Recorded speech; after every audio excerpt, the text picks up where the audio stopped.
नमस्कार साथियों। आशा करता हूँ आप स्वस्थ होंगे, मस्त होंगे।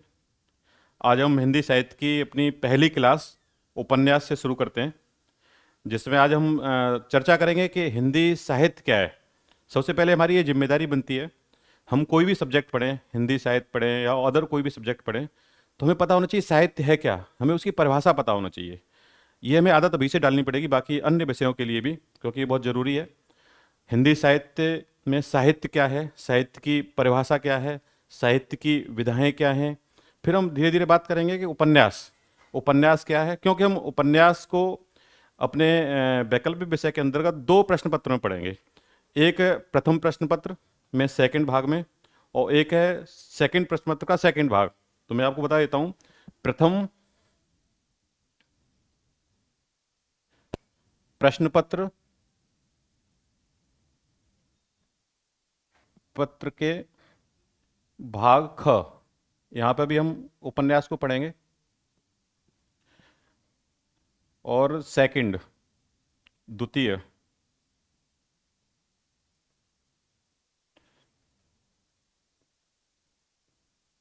द्वितीय प्रश्न पत्र के भाग ख में भी हमको उपन्यास पढ़ना है। अब इसमें है क्या, हम पहले प्रश्न पत्र में उपन्यास का उद्भव और विकास कैसे हुआ ये हम देखेंगे। और द्वितीय जो प्रश्न पत्र है उसके भाग ख में हम दो उपन्यास पढ़ेंगे, जिसमें दो उपन्यास बहुत ही अच्छे उपन्यास हैं और दो बहुत ही प्रचलित उपन्यास हैं, काफ़ी लोगों ने तो पढ़ भी रखे होंगे। जिसमें एक है हमारा गोदान प्रेमचंद का, और दूसरा है हमारा मैला आंचल फणीश्वरनाथ रेणु का। ठीक है। तो आज हम बात करते हैं कि साहित्य क्या है। सबसे पहली हमारी जिम्मेदारी यह है कि साहित्य के बारे में हम जानें कि साहित्य है क्या। ठीक है। तो साहित्य की कुछ विशेषताएं हैं, उसकी एक परिभाषा है जो हम साहित्य के बारे में जानेंगे। साहित्य है क्या।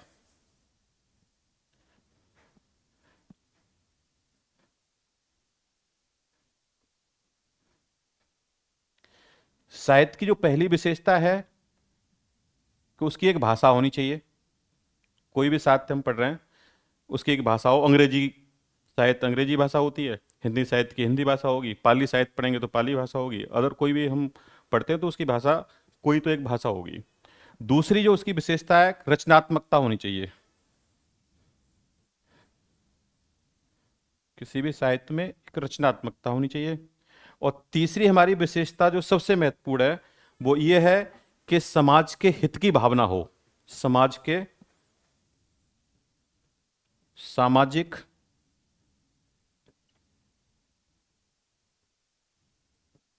हित की भावना। ये मैं आपको इसलिए बता रहा हूँ कि ये बहुत ही महत्वपूर्ण बिंदु है। ये बहुत ही महत्वपूर्ण बिंदु है, क्योंकि अभी हम चर्चा करेंगे कि समाज, आपने सुना होगा साहित्य समाज का दर्पण है। क्योंकि समाज में जो भी संघर्ष है, या समाज के बारे में या किसी वस्तु या विशेष व्यक्ति के बारे में हमें कुछ लिखना होता है, या हमें अपनी रचनात्मकता दिखानी होती है, तो लोग साहित्य लिखते हैं।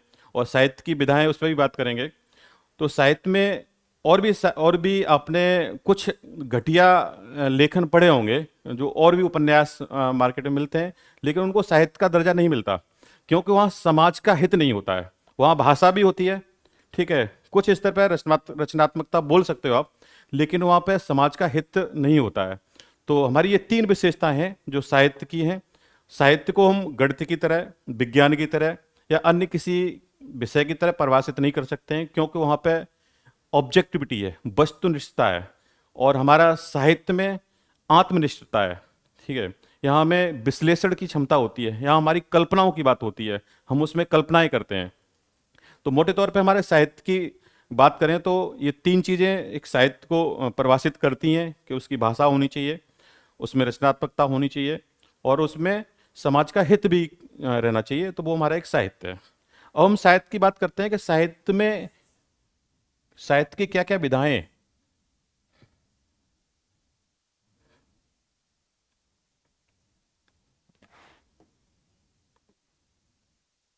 साहित्य की विधाएं, साहित्य हम मोटे तौर पे अभी देखते हैं कि साहित्य को जो वर्गीकरण किया गया है वो साहित्य क्या है।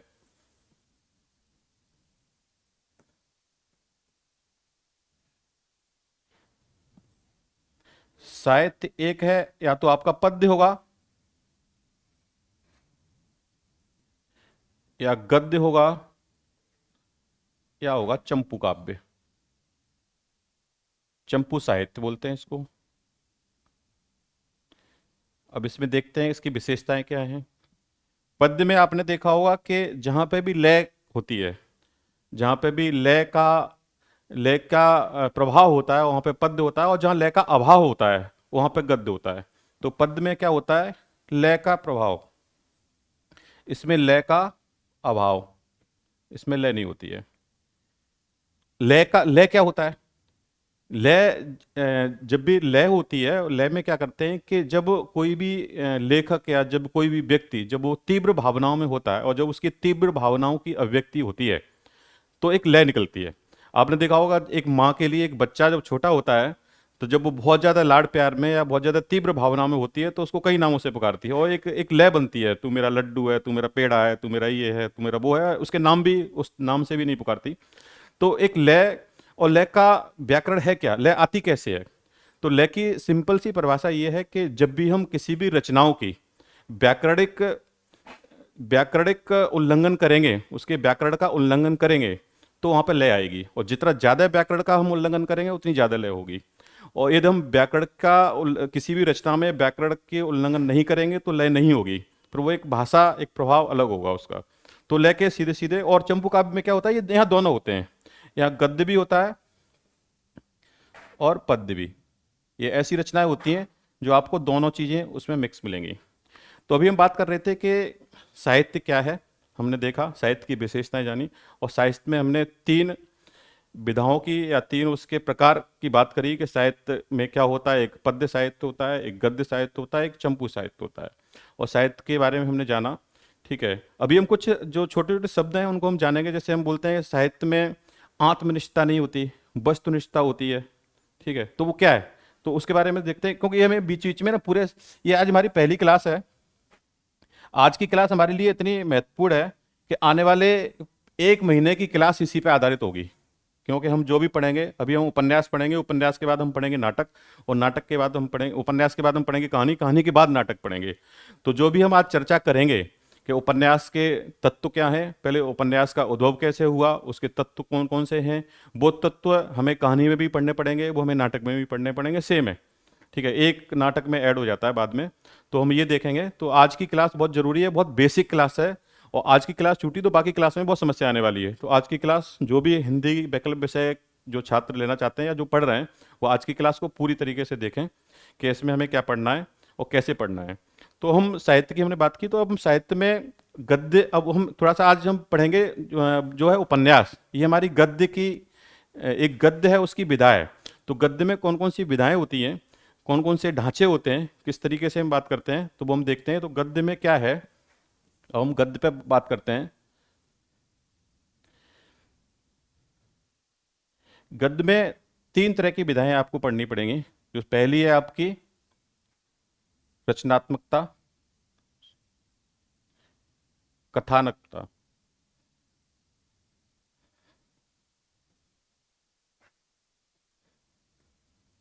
दूसरी हम पढ़ेंगे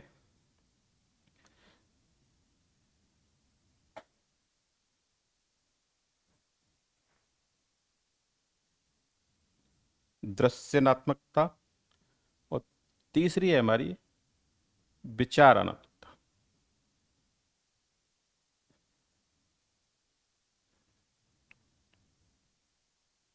विचारात्मक,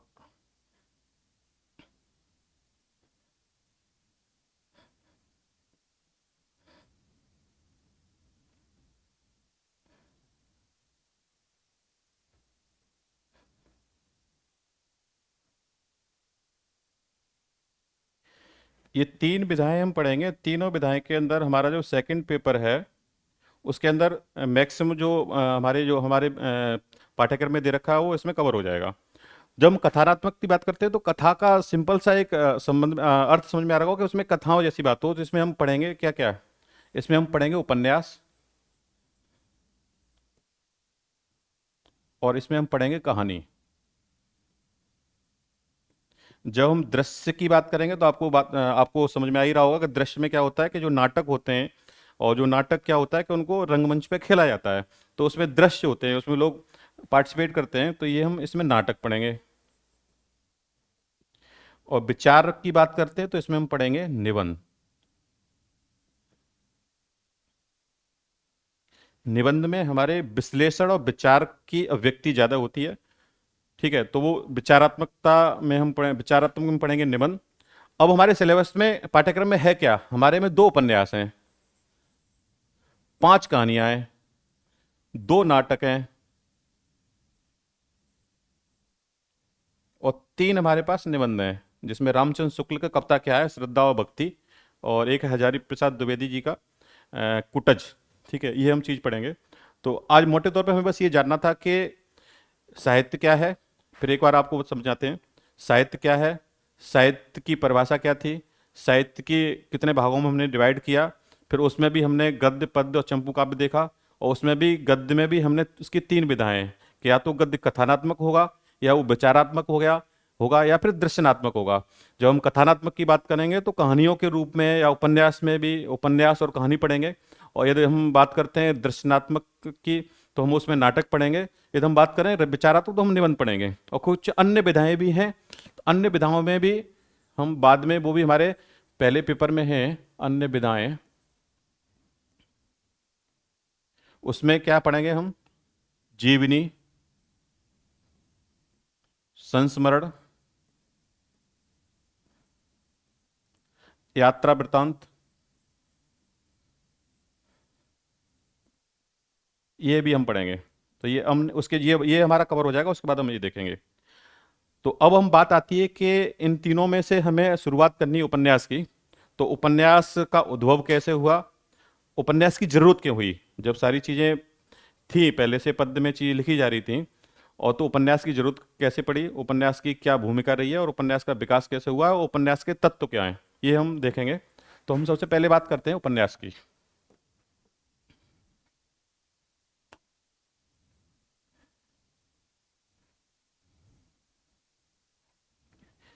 गद्य साहित्य की बात करें, पद्य साहित्य की बात करें, तो पद्य साहित्य हमारे यहाँ बहुत प्राचीन समय से है, जिसमें आपने देखा होगा रामायण है, महाभारत है, जिनको हम छंदों में या फिर महाकाव्य के रूप में लिखे जाते थे। क्योंकि उसका एक रीजन ये था कि उस टाइम प्रिंटिंग प्रेस का या फिर लेखन सामग्री का बहुत ज़्यादा विकास नहीं हुआ था, तो कुछ चीज़ों को याद रखने के लिए ऐसा माना जाता है कि आपको छंदों में या किसी लय में या किसी कविता के रूप में चीज़ें याद आसानी से हो जाती हैं। और ये आपको भी पता होगा कि आप यदि आसपास के लोगों को देखोगे, या कुछ लोगों को, तो कुछ लोग तो ऐसे हैं जिनको रामायण के बहुत सारे खंड याद हैं, या महाभारत की बहुत सारी चीज़ें याद हैं, जो आपको ऐसे ही मौखिक सुना सकते हैं। लेकिन आप किसी व्यक्ति से पूछोगे कि आपको कोई उपन्यास याद है, तो बहुत मुश्किल होगा उपन्यास को याद करना, क्योंकि वो चीज़ें कथा के रूप में लिखी जाती हैं, उसमें कोई लय और कोई प्रभाव नहीं होता है, उसमें व्याकरण के नियमों का पालन किया जाता है। तो गद्य पद्य साहित्य बहुत पहले से था, जब धीमे गद्य साहित्य का हमारा इतिहास बहुत ज़्यादा नहीं है, लगभग 80-85 साल पुराना है, 100-150 साल पुराना बोल सकते हैं। तो उपन्यास हमारा हिंदी में हिंदी का जो पहला मौलिक उपन्यास है, उसको हम, जो हमें जो अभी माना जाता है, वो पहला उपन्यास मौलिक तौर पे हमने परीक्षा गुरु को माना है, जो 1882 में श्री निवास दास ने लिखा। क्योंकि उससे पहले भी उपन्यास लिखे गए, ठीक है, अन्य भाषाओं में लिखे गए, मराठी भाषा में उपन्यास लिखे गए, बंगला भाषा में बंकिम चंद्र चटर्जी और रविन्द्रनाथ टैगोर, इन लोगों ने भी उपन्यास लिखे। तो फिर जब जब हिंदी में वेस्टर्न से, पश्चिम से हमारे उपन्यासों के ट्रांसलेशन हुए, उनका अनुवाद हुआ, लेकिन जो सही स्थिति में, सही तौर पर जो उपन्यास की कसौटियों पर खरा उतर सके, उस उपन्यास में परीक्षा गुरु उपन्यास, जो 1882 में श्रीनिवास दास ने लिखा, उसको मौलिक रूप से पहला उपन्यास माना जाता है। उपन्यास का जो विकास हुआ, उसमें कुछ हमारे जो टर्म्स हैं, कुछ हमारी जो तत्व हैं, उनके बारे में हमें थोड़ा जानना पड़ेगा कि उसका विकास कैसे हुआ। उसके बारे में हम अलग से एक क्लास लेंगे, तो उससे उसके बारे में पूरा लिखाया जाएगा कि उपन्यास का जन्म कैसे हुआ, ठीक है, उस पर पूंजीवाद का क्या असर पड़ा, और सामंतवाद था, सामंतवाद का क्या असर पड़ा। तो मोटे तौर पे आज हम ये जान लेते हैं कि जब पूंजीवाद का उदय हुआ, तो पूंजीवाद के उदय में फैक्ट्रियां लगने लगी, उसके साथ में शहरीकरण शुरू हो गया। तो गांवों से जो मध्यम वर्ग के लोग थे, उन्होंने पलायन शहरों की तरफ किया। जब वो शहरों की तरफ पलायन किया, तो और फैक्ट्रियों में एक मालिक बना, कुछ मजदूर बने, कुछ मध्यम वर्ग के लोगों ने काम किया। जब वहां पे देखा, तो जब गांवों से पलायन हुआ, शहरीकरण हुआ, शहरीकरण में परिवार एकल परिवार की तरफ भी विघटित होने लगे। जो जहाँ संयुक्त परिवार होते थे वो एकल परिवार की तरफ उनका विघटन हुआ। जब एकल परिवार की तरफ विघटन हुआ, लोग फैक्ट्रियों में काम करने लगे, तो एक अकेलेपन का एहसास हुआ।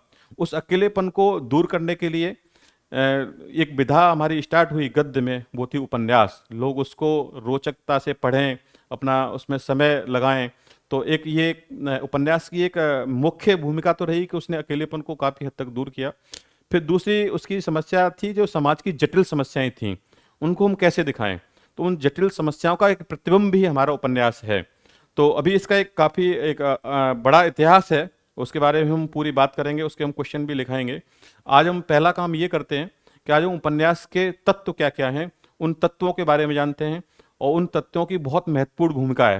यदि हम हिंदी साहित्य में आंसर राइटिंग करेंगे उसमें, तो हमें ये चीज़ें बहुत ज़रूरी हैं, जो हमें उपन्यास में भी ज़रूरत पड़ेगी, नाटक में भी ज़रूरत पड़ेगी, और कहानी में भी ज़रूरत पड़ेगी। तो आज की क्लास यदि हम कर लेते हैं और आप लोग अच्छे से उसको देखते हैं पूरी क्लास को, तो आपके आने वाले समय में आपको बहुत ज़्यादा पढ़ने की ज़रूरत नहीं, फिर बहुत इंटरेस्टिंग आपका पार्ट रहेगा, जिसमें हम गोदान पढ़ेंगे, मैलांचल पढ़ेंगे। ठीक है, तो आज हम हिंदी उपन्यास के तत्वों की बात करते हैं कि हिंदी उपन्यास में कितने तत्व हैं। ठीक है,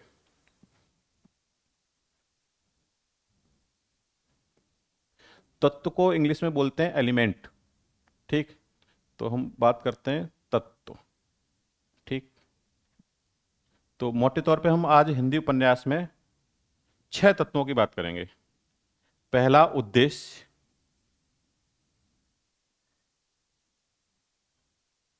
दूसरा हमारा तत्व है कथा वस्तु,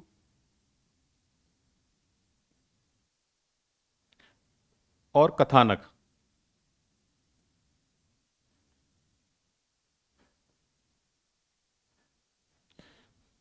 तीसरा हमारा है चरित्र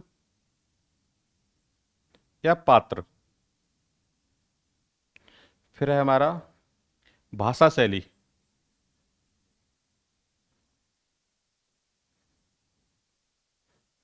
फिर हमारा है संवाद, या इसको हम बोलते हैं कथोपकथन। आज हम थोड़ा सा इसको डिटेल में जानेंगे, क्योंकि इसको जानना बहुत आवश्यक है। और हमारा जो लास्ट छठवां है वो है हमारा वातावरण।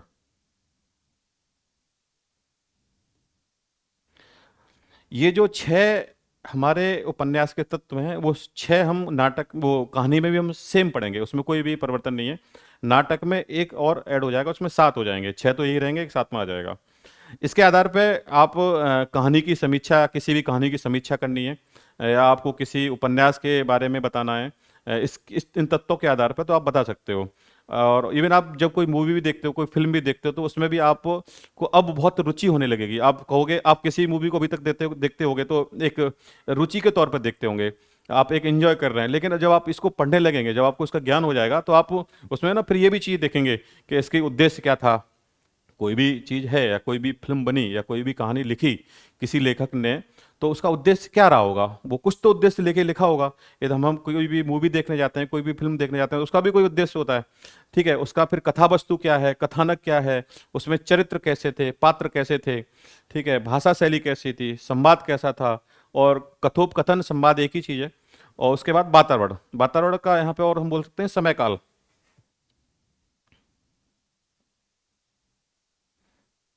उस समय काल में, इसको ना हटाना पड़ेगा।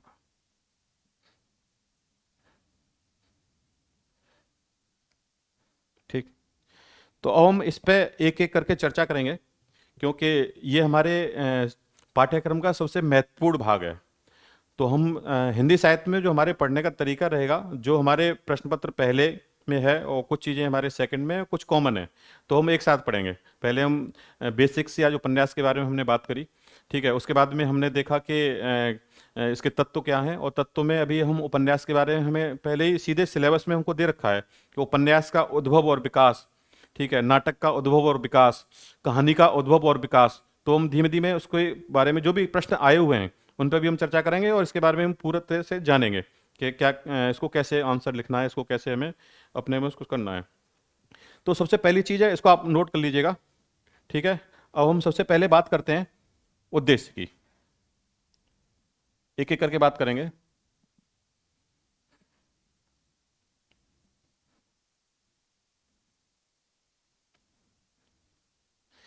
कोई भी लेखक, कोई भी साहित्य, गद्य साहित्य या कोई भी साहित्य लिखता है तो उसका एक उद्देश्य होता है।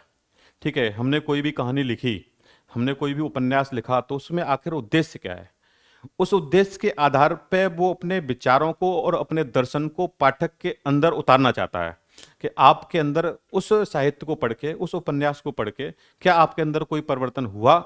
और ये साहित्य में एक महान लेखक की एक बड़ी पहचान है कि आप किसी भी साहित्य को पढ़ें, किसी भी उपन्यास को पढ़ें, यदि उसको पढ़ने के बाद में आपके अंदर 0.1% भी यदि परिवर्तन हुआ तो वो सफल रहा।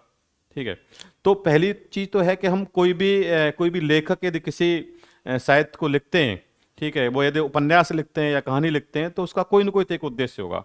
और उस उद्देश्य के पीछे हम कह सकते हैं कि आपका एक हमको एक एटीट्यूड परिवर्तन करना है, आपका एक एटीट्यूड चेंज हो उससे। और एटीट्यूड को हम एथिक्स के पेपर में, फोर्थ पेपर में पढ़ेंगे, और एटीट्यूड को हम बोलते हैं अभिवृद्धि। इसके बारे में भी बात करते हैं, अभिवृद्धि। ठीक, एटीट्यूड, आप जो लोग अभी तक समझते हैं, कुछ लोग, बाकी लोग तो पढ़े लिखे लोग हैं, एटीट्यूड ये नहीं है कि मैंने किसी से नंबर मांगा, उसने मुझको नंबर नहीं दिया तो उसका बहुत एटीट्यूड है। वो एटीट्यूड की एक अलग परिभाषा है, वो लोग उसको अलग तरीके से, अभी जो हम दर्शन की भाषा में जो अभिवृद्धि या एटीट्यूड को पढ़ते हैं उसका सीधे से मतलब ये होता है कि किसी भी वस्तु का, किसी भी व्यक्ति का, किसी भी समाज का आप समर्थन किस प्रकार करते हैं, नकारात्मक तरीके से या सकारात्मक तरीके से।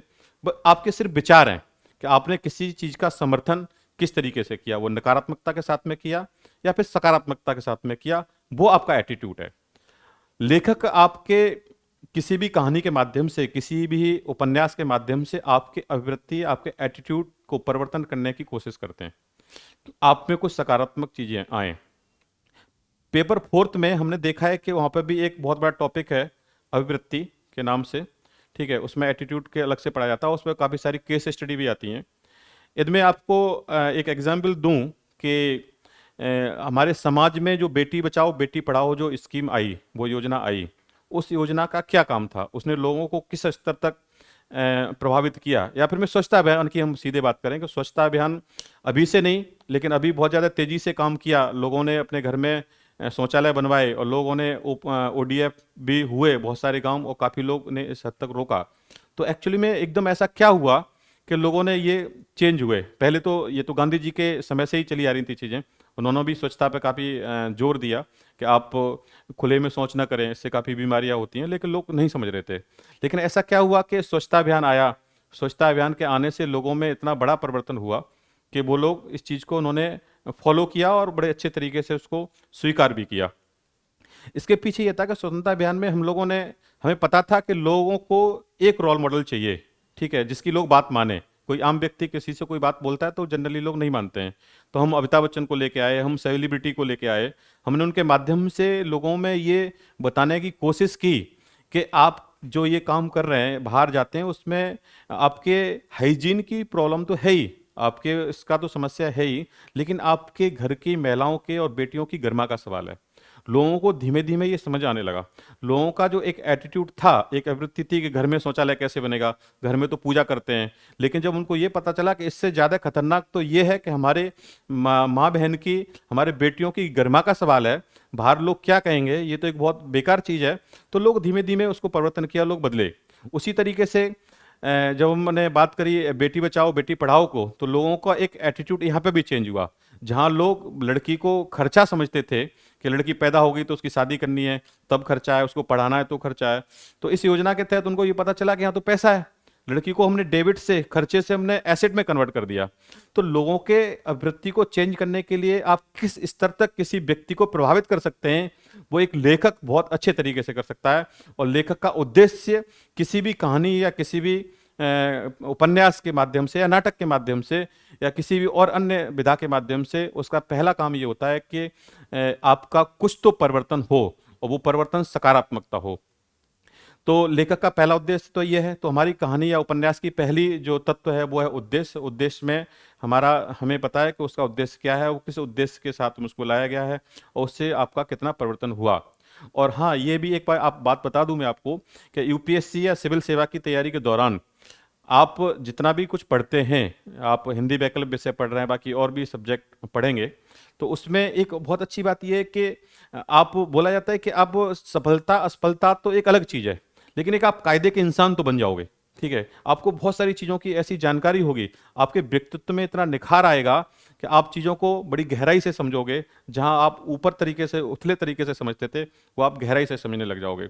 तो पहला उद्देश्य, हमारा उद्देश्य के बारे में हमने बताया कि उद्देश्य में हमारा क्या है कि एक लेखक का लेखक अपने विचारों को, अपने दर्शन को पाठक के अंदर उस तरीके से उतारना चाहता है कि जिसके अंदर उस कहानी को या उस उपन्यास को पढ़ने के बाद में उसके अंदर कुछ परिवर्तन हो।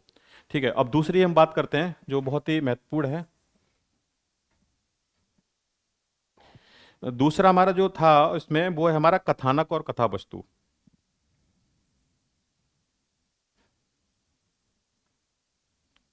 कथानक, कथा वस्तु।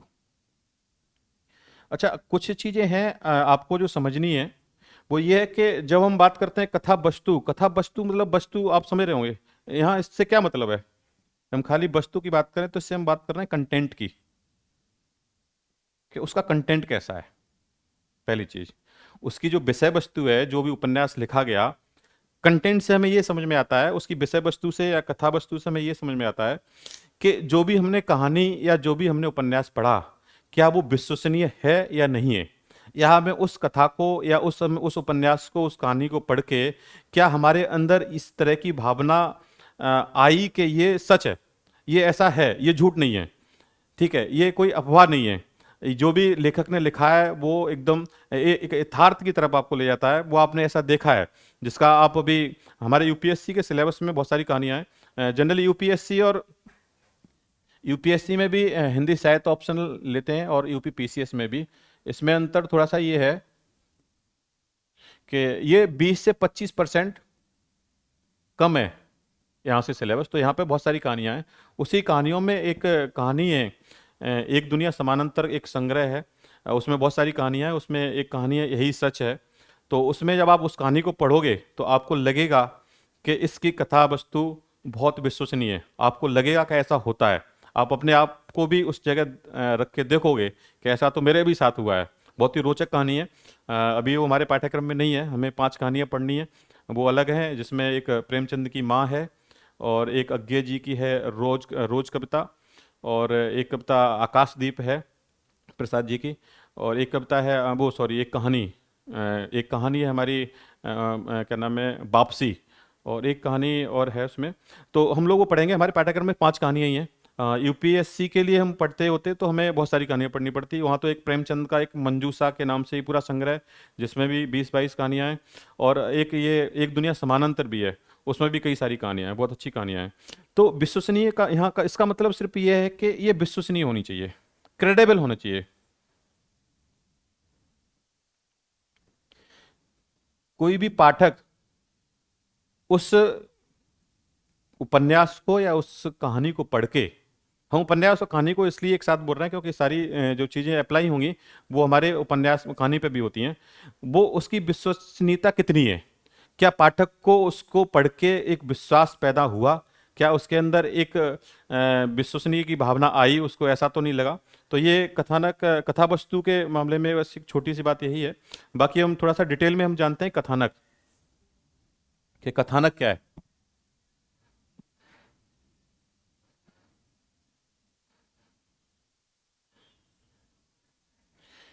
कथानक में हम लोग इसको हम इंग्लिश में हम देखें तो हमें थोड़ा सा कभी कभी कुछ शब्दों की ना थोड़ी सी इंग्लिश भी जाननी पड़ेगी, कभी कभी शुद्ध हिंदी भी अभी आपके बहुत कम समझ में कुछ शब्द नहीं आएंगे, तो एकदम उसको इंग्लिश में थोड़ा सा बात करेंगे ना तो थोड़ा सा आइडिया लग जाता है कि हाँ आप ये कहने वाले हैं। तो एक एक इसका जो हिंदी है प्लॉट, जहाँ हम किसी उपन्यास को या किसी कहानी को लिखने वाले हैं, उसके लिए हमारा एक प्लॉट तैयार होता है। प्लॉट का इन द सेंस हम अपने तरीके से देखें कि एकदम जब भी कोई गांव में अपना या कहीं शहर में भी हम कोई घर बनवाना चाहते हैं, तो हम उसके लिए पहले ऐसे ही अंधाधुंध कोई काम नहीं करते हैं, या हम आके सीधे घर ऐसे नहीं बना देंगे। उसके लिए हमें एक प्रोसेस करना पड़ता है, हमें एक प्लानिंग करनी पड़ती है। उस प्लानिंग में क्या होता है, हम पहले प्लॉट खरीदेंगे, फिर हम किसी आर्किटेक्ट से बात करेंगे, वो उसको डिजाइन करेगा, उस डिजाइन में बताएगा कि आपको यहाँ पे ये कमरा बनवाना चाहिए, ड्राइंग रूम आपका यहाँ होना चाहिए, आपकी बाथरूम यहाँ होना चाहिए, किचन यहाँ होनी चाहिए। एक आपके एक परफेक्ट तरीका होता है। जब आप कोई भी काम इतने सोच समझ के या इतनी प्लानिंग के साथ करेंगे, तो जाहिर सी बात है उसके रिजल्ट भी अच्छे आएंगे। और वो आपका इसको भी यहाँ पे अप्लाई करें किसी भी उपन्यास या कहानी के अंदर, कि यदि लेखक इस बातों का ध्यान रखें कि हमें कथानक हमारा किस तरीके का होना चाहिए, तो उस कथानक में कुछ चीज़ें हैं जो हमें बहुत जानने की ज़रूरत है। उसमें कथानक हमारा कब अच्छा होगा, कब खराब होगा, तो हम उसको दो भागों में यदि हम डिवाइड कर लें कि खराब कब होगा और अच्छा कब होगा, इस बात का हमें ध्यान रखना है। तो खराब का मतलब ये है कि हम मोटे तौर पे बात करें, यदि आप मूवी भी देखते होंगे या आप और भी चीज़ें आपने देखी होंगी, तो उसमें आपको पता चलता होगा कि कभी कभी घटनाएं बहुत ज़्यादा होती हैं, कभी कभी उस पर इतना सारी चीज़ें उसमें होती हैं कि जो भी पाठक है या जो भी दृश्य देखने वाला जो है व्यक्ति, वो बोर हो जाता है। तो हमें इस बात का ध्यान रखना है। तो हमारा कथानक खराब कब होगा या कमज़ोर कब होगा, खराब नहीं बोल सकते हैं, कमज़ोर बोलेंगे। कमज़ोर,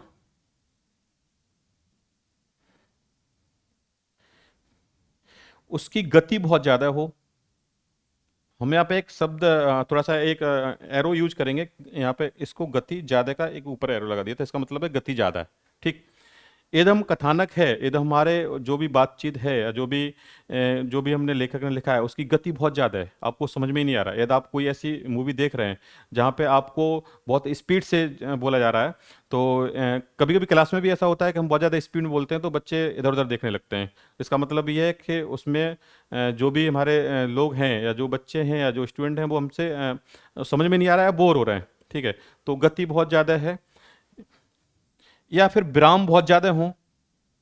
विराम, आवश्यकता तो सारी चीजें हैं, या विराम भी बहुत ज्यादा हों तो भी आप बोर फील करोगे। ठीक है। घटनाएं या फिर चरित्र की हम बात करें, जैसे मान लो कहानी है, और कहानी में हमने शुरुआत से ही ना एक चरित्र को हम लेके आए, फिर हमने दूसरा चरित्र इंट्रोड्यूस किया, तीसरे हमने लगातार तीन चार चरित्रों को एक साथ ले आए, तो अब आप समझ ही नहीं पाओगे हम कौन से चरित्र की बात बात कर रहे हैं।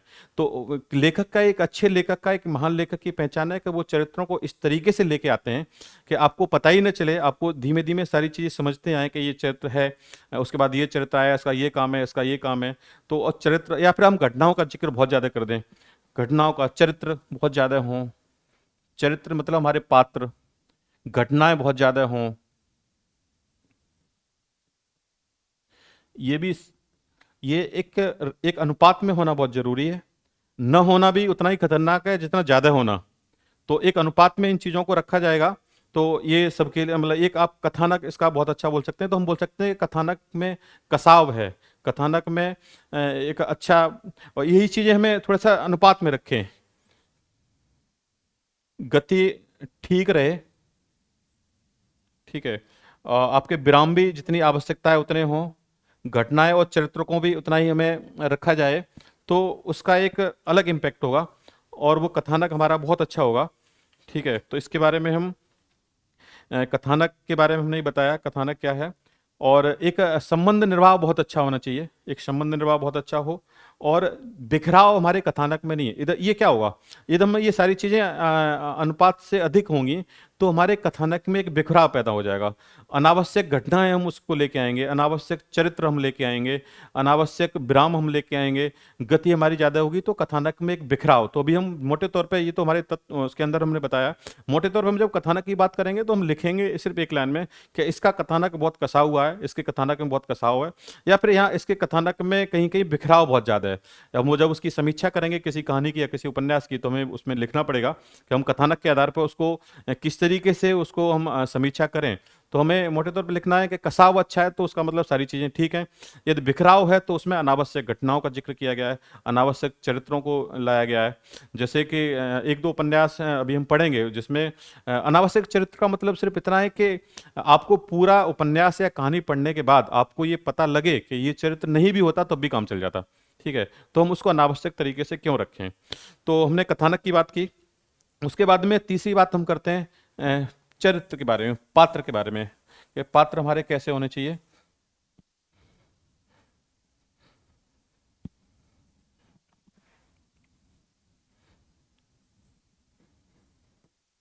चरित्र, चरित्र आप देखा होगा कि जब भी हम कहानी या हम एकदम बात करें निबंध की। आज हम बहुत बेसिक क्लास है इसलिए आपको ना थोड़ा सा बहुत जरूरी है समझाना। एकदम बात निबंध की करें, एकदम बात उपन्यास की करें, या फिर कहानी की बात करें। लेखक क्या करते, लेखक का काम है कि जब भी वो उपन्यास लिखते हैं या जब भी वो कहानी लिखते हैं तो अपनी बातों को, अपनी दर्शन को, अपनी विचारधारा को, या आप जो भी उन्होंने जिस मनस्थिति में हैं उसको एक चरित्रों के माध्यम से आपके सामने पेश करने का प्रयास करते हैं, जिसमें वो चरित्रों के साथ लेके आते हैं कि जैसे गोदान की हम बात करें तो वहाँ पे जो गोदान का जो नायक है जिसको हम होरी है, और उसकी जो नायिका है उसको हम धनिया जो उनकी वाइफ है उसको हम लेके आए, तो वो एक चरित्र हमने बना दिया। ऐसे बहुत सारे चरित्र हैं, ऐसे चरित्र और भी। लेकिन आपने निबंध में देखा होगा कि यहाँ पे कोई भी चरित्र नहीं होता। यहाँ विचारों का और अपने विश्लेषण का प्रभाव होता है। तो चरित्र की हमें जरूरत पड़ती है उपन्यास में, कहानी में, नाटक में, वहां पर। लेकिन निबंध में कोई हमें, क्योंकि ये विचारात्मक हमारी विधा है। हमने पहले ही देखा था कि हमने 3 विधाओं की बात की थी, हमें उसको याद करना है कि पहली जो हमारी विधा थी वो थी कथानात्मक, दूसरी थी दृश्यनात्मक, और तीसरी थी हमारी विचारात्मक। जब विचारों पे के आधार पे बात करें, जब हम अपने विश्लेषण के आधार पे बात करेंगे तो हम निबंध लिखेंगे। ठीक है, तो चरित्रों के बारे में, चरित्र कैसे होने चाहिए। तो चरित्र पहली चीज तो ये होनी चाहिए कि चरित्र हमारे जो कहानी है या उपन्यास है उसमें स्वाभाविक होने चाहिए। इस बात को तो आप भी सहमत होंगे। स्वाभाविक चरित्र हो, आदर्श न हो।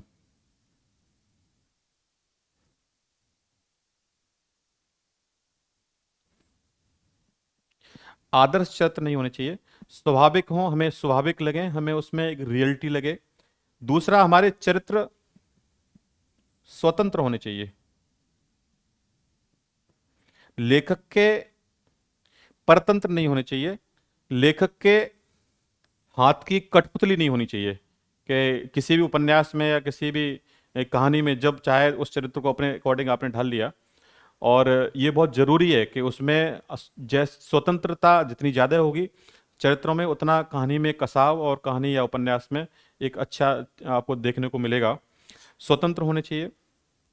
और सबसे बड़ी बात है कि प्रेमचंद ने एक बहुत अच्छी बात बोली है, उनका एक सूत्र वाक्य है। प्रेमचंद बोलते हैं कि प्रेमचंद ने कहा है कि मैं अपने चरित्रों को बच्चों की तरह मानता हूँ।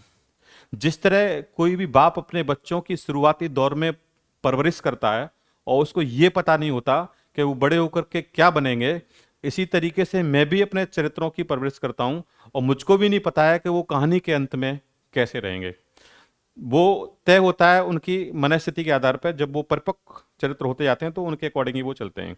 वो अपने हाथ की कठपुतली नहीं बनाते। और सबसे पहली बात यह है कि प्रेमचंद ने पहली बार स्वतंत्र चरित्र का निर्माण किया। वो स्वतंत्र चरित्र को लेके आए, उन्होंने परतंत्र चरित्र नहीं बनाए। और वो एक किसी भी नाटक के लिए, किसी भी उपन्यास के लिए, किसी भी कहानी के लिए एक अच्छा प्रभावशाली भी नहीं है। तो ये एक सूत्र वाक्य है, आप इसको नोट कर लीजिएगा, हम लिखाएंगे भी आगे। अभी हम थोड़ा सा बेसिक इंट्रोडक्शन आज ले रहे हैं उसके बारे में।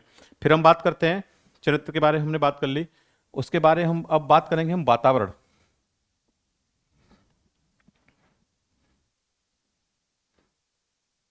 वातावरण से संबंध सिर्फ इतना है, बाकी हमें बहुत एक दो तो चीजें जाननी है कि जिस समय में, जिस काल में किसी भी रचना को लिखा गया किसी भी लेखक ने, तो उस समय की या उस परिस्थिति को हमें देखना पड़ेगा।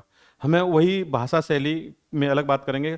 उस वातावरण में हमको जाना पड़ेगा, चाहे वो प्राकृतिक वातावरण हो, सामाजिक वातावरण हो, चाहे वो मनोवैज्ञानिक वातावरण हो। उस वातावरण में यदि पाठक उसको यदि महसूस करने लगे, जैसे हम अभी बात करते हैं ना, अभी हम आगे पढ़ेंगे जो रेणु जी का उपन्यास है हमारे पाठ्यक्रम में, मैला आंचल, वो बिहार के एक पूर्णिया जिला है, उसकी एक कहानी है।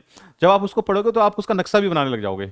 आप पता चलोगे कि यहाँ पे कमली रहती है, यहाँ प्रशांत रहता है, यहाँ पे ये है, यहाँ पे मठ है, क्योंकि उसमें इतने अच्छे तरीके से उस वातावरण को दर्शाया गया है कि आपके दिमाग में एक नक्शा, एक खांचा तैयार हो जाएगा।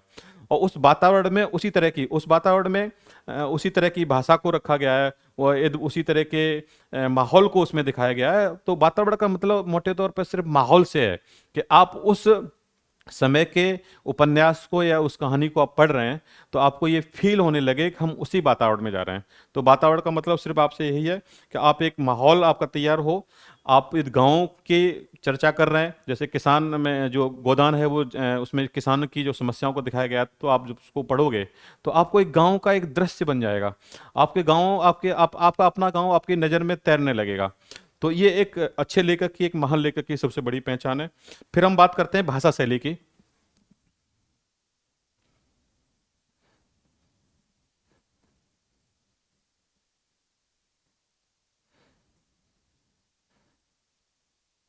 भाषा शैली से तात्पर्य यह है कि जो भी पात्र हैं उनके अनुकूल भाषा होनी चाहिए। यदि कोई, इसको हम लिख सकते हैं पात्रा अनुकूल भाषा। अगर हम किसी उपन्यास में, इस कहानी में हम इस चीज का हम ध्यान रखते हैं, तो हमें ये पता होना चाहिए कि यदि हमने किसी कहानी में किसी गरीब व्यक्ति का वर्णन किया है, यदि गरीब कोई व्यक्ति है, तो उससे हम बहुत ज्यादा अच्छी भाषा या व्याकरणिक भाषा का हम बहुत ज्यादा उससे उम्मीद नहीं करेंगे कि इसकी व्याकरण बहुत अच्छा होना चाहिए, ग्रामर बहुत अच्छी नहीं चाहिए। वो गरीब है तो उसकी एक स्थिति के आधार पर एक स्वाभाविक जो लगे उस तरह की भाषा होनी चाहिए। वो टूटी फूटी भी इंग्लिश बोल सकता है। जैसे एक मैला आंचल में एक बहुत अच्छी उसमें क्या है कि उसमें 22 चेयरमैन का नाम आता है, तो गांव के लोग हैं जो पढ़े लिखे कम है तो उसको भैंस चेयरमैन के नाम से बोलते हैं। तो ये भाषा शैली का एक बहुत अच्छा उदाहरण है। क्या भाषा शैली, यदि हमने और आगे की बात करते हैं जहाँ पे हमें कुछ ऐसे, हमें जो पात्र हैं जो जो संस्कृत में बात करते हैं या उनका कोई ऐसा रोल आया तो हमें संस्कृत निष्ठ भाषा बोलनी पड़ेगी। हमें ग्रामीण पृष्ठभूमि से कुछ ऐसे पात्र हैं तो हमें ग्रामीण भाषा में बात करनी पड़ेगी। तो भाषा हमारी पात्रों के अनुकूल हो, वो सबसे अच्छी प्रभावशाली होती है। तो हमें सिर्फ भाषा में पात्रानुकूल भाषा का एक लाइन ये याद रखनी है हमें। अब लास्ट में जो हमारा आता है वो है संवाद। संवाद भी आप, ये बहुत ही रोचक चीजें हैं। हम थोड़ा टेक्निकली शब्द में अभी पढ़ रहे हैं, आपके लिए हो सकता नया हो, लेकिन हम बात आपको बताएं कि आप संवाद छोटे हों वो अच्छे रहेंगे या फिर बहुत लंबे हों या वो अच्छे रहेंगे। मैं आपसे कोई संवाद करूं या आप दो लोग किसी में बात करें, वो एक एक मिनट तक ही बोलता रहे, तो वो आपको ज़्यादा प्रभावशाली लगेगा या वो छोटी मोटी बातों, हाँ हाँ, क्या कर रहे हो आप, मैं ये कर रहा हूँ, मैं वहाँ जा रहा हूँ, या ऐसे। तो उसमें होता क्या है कि जब संवाद बहुत छोटे होते हैं तो और उनके अंदर प्रभाव बहुत ज़्यादा होता है। जब आप बहुत बड़े संवाद करते हो तो वो एक भाषण में, एक मोनोलॉग में कन्वर्ट हो जाता है, जिससे जिसकी प्रभावशीलता कम हो जाती है। तो हमें जब संवाद की बात करें तो संवाद हमारे छोटे होने चाहिए और चुस्त होने चाहिए और गतिशील होने चाहिए, जो एक दूसरे को कनेक्ट करें। जैसे संवाद से हमारी कहानी आगे बढ़नी चाहिए, ऐसा नहीं कहानी या उपन्यास की गति रुक गई हो। तो हमें संवाद के स्तर पर, जिसमें एक बहुत अच्छा उदाहरण है, जब मैला आंचल पढ़ेंगे तो उसमें एक पात्र है कमली और एक पात्र है प्रशांत। तो उन दोनों की आपस में बात होती है तो उसमें संवाद इतने छोटे हैं, इतने छोटे हैं कि उससे छोटे हो ही नहीं सकते। उसमें बात सिर्फ ऊ में होती है। वो कहता है ऊ ऊ, तो ऐसे ऊ। तो ये संवाद है वो इतने इफेक्टिव हैं कि एक दूसरे को समझ भी रहे हैं और वो आपस में बात बात भी हो रही है, और एक दूसरे के ऊ के जो ट्यूनिंग है उसकी ऊपर नीचे होने से भी बात समझ में आ रही है। तो ये एक लेखक की सबसे बड़ी क्या कहते हैं, एक बहुत बड़ा उसका कहते हैं उसका प्रभाव है, उसकी एक सबसे बड़ी सफलता है कि आपको इस स्तर पे भी आपको चीज़ों को समझा सकें। तो हमने अभी भाषा शैली की बात करी। ये मोटे तौर पे हमने जो बात करी है आज बहुत ही इम्पोर्टेंट है, जिसमें हमने कई सी चीज़ देखी, और उसके बाद में हम कुछ चीज़ों को और देखते हैं थोड़ा सा कि जब भी अभी हमें ये संवाद हो गया, इसी को हम कथोपकथन ही बोलते हैं, ज़्यादा इसमें कंफ्यूज नहीं होना है। कथोपकथन, ठीक। तो ये दोनों एक चीज़ है। तो अभी हमने देखा कि मोटे तौर पे हमारे जो तत्व हैं उपन्यास के, वो 6 हैं। 6 तत्व आपको एकदम रटे होने चाहिए, आपके दिमाग में एकदम वो पूरा ना स्ट्रक्चर बना होना चाहिए कि जब भी हम बात करें कहानी के तत्वों की या हम बात करें उपन्यास के तत्वों की, तो आपके दिमाग में एकदम आ जाएं कि ये सर तत्व हैं और इस तरीके से हम बात करते हैं। ठीक है, तो क्योंकि हमें ये बार बार हमें यूज करने पड़ेंगे, हमें गोदान पढ़ेंगे तो गोदान की हमें समीक्षा करनी है, तो हमें गोदान के कथानक के आधार पर हम उसकी चर्चा करें या उसकी भाषा शैली के बारे में बात करें। अलग अलग प्रश्न भी कभी कभी आ जाते हैं कि गोदान जो उपन्यास है उसकी क्या नाम है, विषय वस्तु के आधार पर उसका वर्णन कीजिए, सिंपल क्वेश्चन है। तो विषय वस्तु के बारे में आप तभी बात करेंगे जब आपको विषय वस्तु का पता होगा कि विषय वस्तु है क्या। जब आप गोदान पढ़ोगे, गोदान सबसे खास बात है कि गोदान प्रेमचंद का सबसे अच्छा, प्रेमचंद के थोड़ा सा मैं लिख देता हूँ, ये प्रेमचंद का लोग कुछ गलत करते हैं, हमें गलती नहीं करनी है, हमें धीमे धीमे अपनी भाषा शैली को और अपनी बर्तनी को भी सुधारना है। एक तो प्रेमचंद ये है और एक प्रेमचंद ये है। इसमें से कौन सा नाम है, कोई बताएगा कमेंट में? कोई भी कमेंट में बताएगा कि प्रेमचंद का नाम कौन सा है असली, प्रेमचंद है या प्रेमचंद्र है? ऐसे ही मैं अभी आपको 2-3 टेस्ट और कराऊंगा जो आपको धीमे धीमे, क्योंकि बहुत ज़्यादा ऐसे शब्द नहीं है जहाँ से आपको घबराने की आवश्यकता है। कुछ कुछ शब्द हैं जो जनरली कई सारी मैगजीन में, अखबार में और कई जगह भी गलत होते हैं। तो हमें ये बात को इसमें हिंदी साहित्य की क्लास में ये तय करना होगा कि हम हिंदी साहित्य के छात्र हैं, तो हमारी पहली जिम्मेदारी ये बनती है कि हमारी जो बर्तनी है वो बहुत शुद्ध हो, क्योंकि जो भी एग्जामिनर हमारी कॉपी चेक करेगा उसको पहली उम्मीद ये होती है कि आप गलत नहीं लिखोगे। यदि आप गलत लिखते हो तो पहला इंप्रेशन हमारा वहीं खराब हो जाता है। तो हमें धीमे धीमे, और ऐसे बहुत ज़्यादा शब्द नहीं है, जैसे 10-12 शब्द हैं जिनको हमें बीच बीच में जानना होगा, जो त्रुटियां होती हैं उनको हमें सीखना पड़ेगा। तो हमें उनको देखेंगे, जैसे मैं अभी आपको बोलूँ आप कमेंट में बताएंगे, देखता हूँ कितने लोग बताते हैं। मैं अभी 3 शब्द लिखता हूँ। एक है हमारा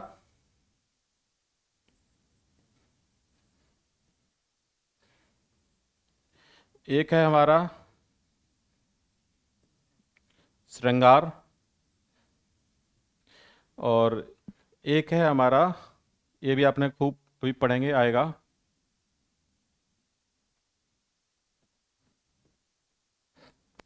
हमको कमेंट करके आप बताओगे कि इसमें कौन से सही हैं, कितने शब्द इसमें सही हैं, कितने गलत हैं, और गलत को सही कैसे करेंगे। ठीक है, ये हम आपके लिए होमवर्क है, जो भी है वो आप कमेंट बॉक्स में बताएंगे। ठीक है, बाकी हम नेक्स्ट क्लास में इसकी हम चर्चा करेंगे। तो आज हमने बेसिकली जो जाना, अभी हम आगे जो क्लास करेंगे उसमें हम उपन्यास के बारे में पढ़ेंगे कि उपन्यास का जन्म कैसे हुआ। क्या ऐसा था कि सामंतवाद के आने के बाद में हमारे उपन्यास के लोग उपन्यास की तरफ जागरूक हुए, लेखकों ने उपन्यास लिखना शुरू किया, और पूंजीवाद का क्या प्रभाव पड़ा, पूंजीवाद में देखेंगे, उसके उसके आधार पर देखेंगे। और जो पहले महाकाव्य लिखे जाते थे, उस महाकाव्य का धीमे धीमे जो परिवर्तन हुआ वो एक तरीके से या तो लंबी कविताओं में हो गया। महाकाव्य तो बहुत कम, शायद महाकाव्य जो सबसे लास्ट महाकाव्य है वो कामायनी है 1936 के आसपास, वो जयशंकर प्रसाद जी का। तो पहले जो महाकाव्य लिखे जाते थे वो धीमे धीमे इसमें परिवर्तन हो गए, और हमारे जो क्या नाम है, हम कथा, उपन्यास और कहानियों की तरफ हमने आगे चले। ठीक है, तो हमने आज देखा कि साहित्य क्या है, साहित्य की विशेषता क्या है, साहित्य को कितने भागों में हमने बांटा, साहित्य की परिभाषा क्या है, और साहित्य के अंदर फिर हमने देखा कि गद्य क्या है।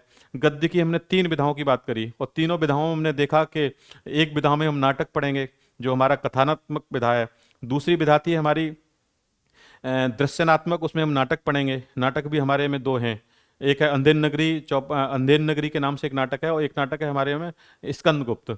और फिर हमने तीसरा देखा कि विचारात्मकता, जहाँ विचारों का प्रवाह हो, जहाँ विश्लेषण की बात की गई हो, जहाँ, तो वो हमें निबंध में है, तो निबंध भी हमें 2 पढ़ेंगे, जिसमें एक है श्रद्धा और भक्ति, एक है कविता है क्या, रामचंद्र शुक्ल के 2 ये हमारे पास निबंध हैं, और तीसरा है कुटज जो हजारी प्रसाद द्विवेदी का है।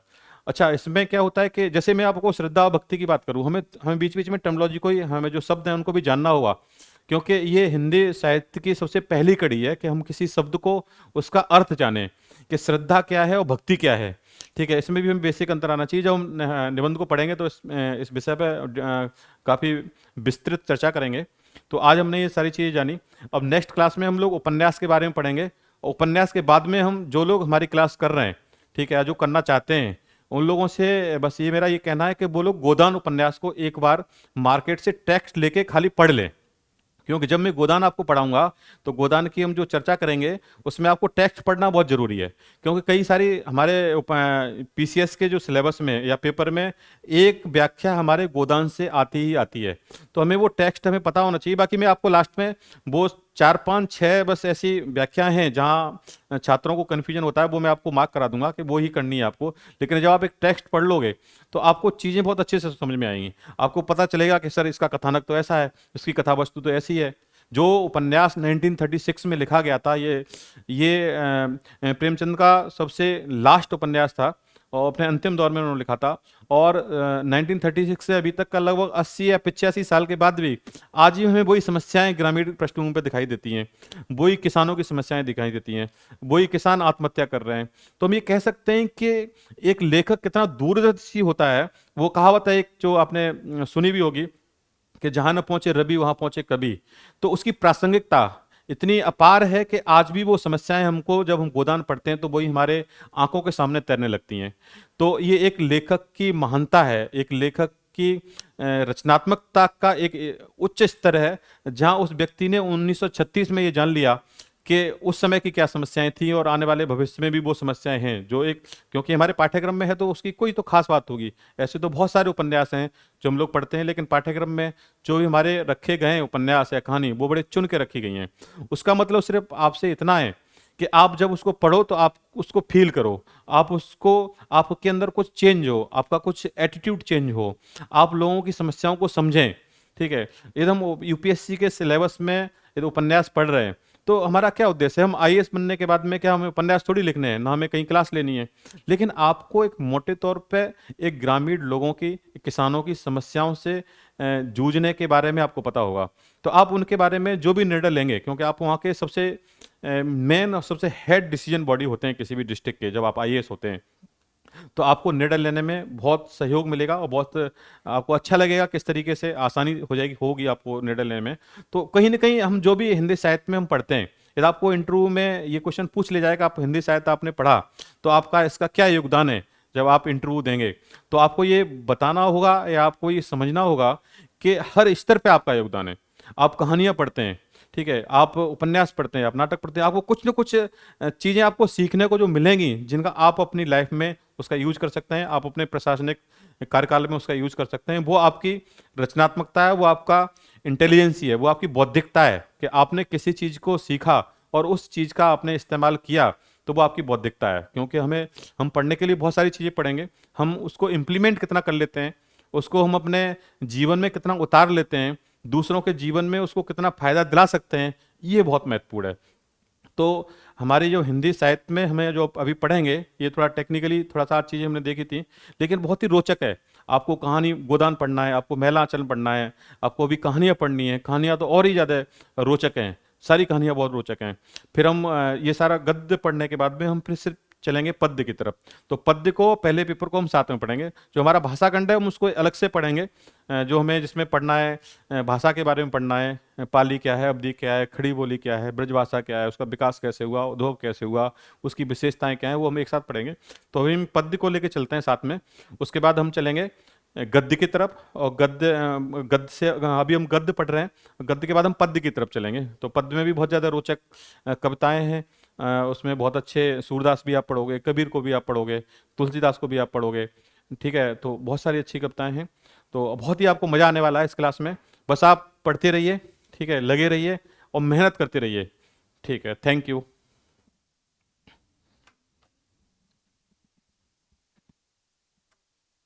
सर बंद।